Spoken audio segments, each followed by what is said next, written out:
All right, let's do a bit of a roll call. Here we are.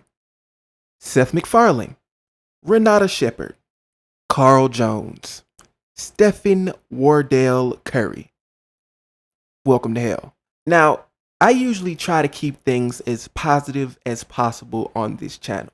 The shows I've liked, I've sung high praises for, and the shows I've found lackluster, I've at least tried to find things I liked about them to cushion the blow of me calling it outright ass. But I have to say, the animated reboot of the popular 1970s sitcom Good Times, get a load of this shit, Good Times Black Again, have to take the cake for one of the worst, if not the worst, and I mean the worst animated shows I have ever watched in my 23 years of living.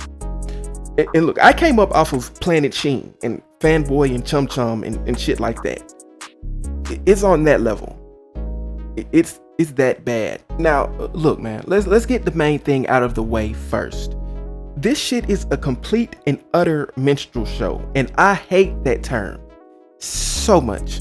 So much. Look, I think a lot of black people throw the term minstrel show around without really knowing what it is, so let me give you a definition. Welcome to a new segment on this channel called Let Me Learn You Something with Mr. Milk Meets World, where I act like I'm not one of the dumbest niggas on earth just because I used Google one time. In today's lesson, I will be giving you the definition of a minstrel show. So let's get into it.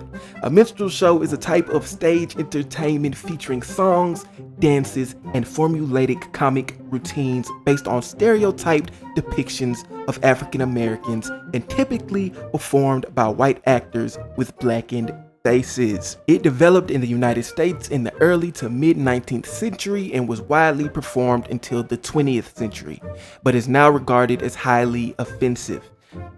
Now look, this animated show is not performed by white men or white women and is not performed on stage, but looking at the animation of these characters, especially Reggie Evans played by comedian JB Smoove, and how these characters act, this is close to an animated minstrel show as you can possibly get.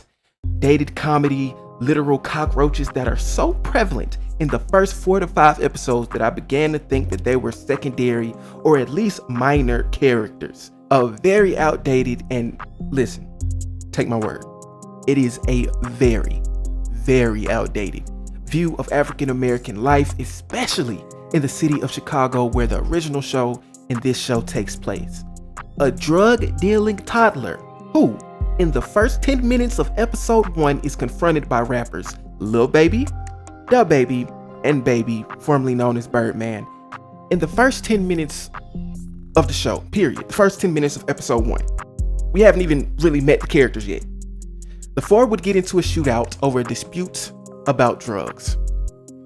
This show sucks. Chicken jokes, fried chicken jokes, police brutality, that's so funny. Gang violence in one of the most dangerous cities in the country, that's rich. A rendition of one of the most iconic black movie scenes ever. The "Let Me Out the Car, Man" scene from Boys in the Hood. You know what I'm talking about, you've seen it. Played for laughs.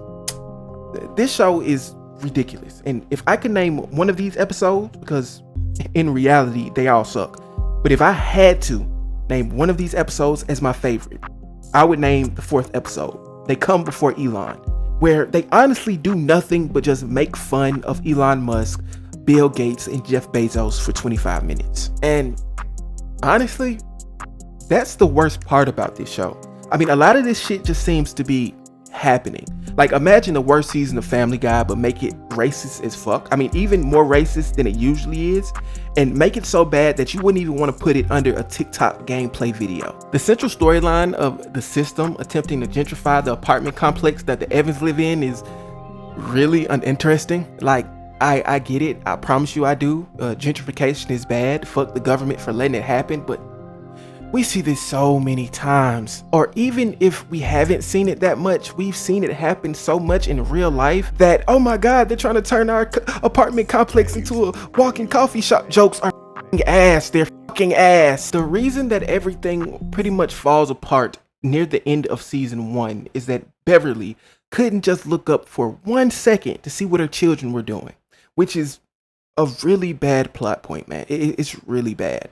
There are episodes where Beverly, who, in my opinion, is the central character of this show, there are episodes where she is just staring at a mock-up of a new apartment complex while her family completely breaks down. That's not good. It's not good. Now listen, I see what they're trying to do here. There has been an enormous Boondocks-shaped hole that the entertainment industry has been dying to fill since the show's cancellation in June of 2014. A satire based on African American stereotypes and events in the African American community. People on the internet have been having discourse of how good the Boondocks will be in 2024 with everything that's happened in the decade so far. From to the storming of the nation's capital to the presidency of Joe Biden. Like I said, I get it. But this show absolutely bombs at even having a little bit of subtlety. It skips what made the Boondocks such a classic and dives right into making outdated stereotypes, raunchy jokes that aren't even fun. Like, I laughed 3 times throughout the entire 10 episode season. And each episode is 25 minutes. It's really that bad. And ultimately, there's just a lot of niggatry that they thought we would laugh at instead of rolling our eyes like most of us are doing right now. I mean, if you've seen the internet discourse on this show, it's bad. It's very, very bad.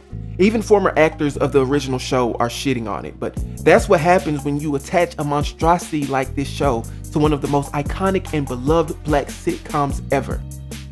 I know it's bag chasing season, I get it, but I have no idea how any of these black voice actors looked at this script and said, yeah, this is the one.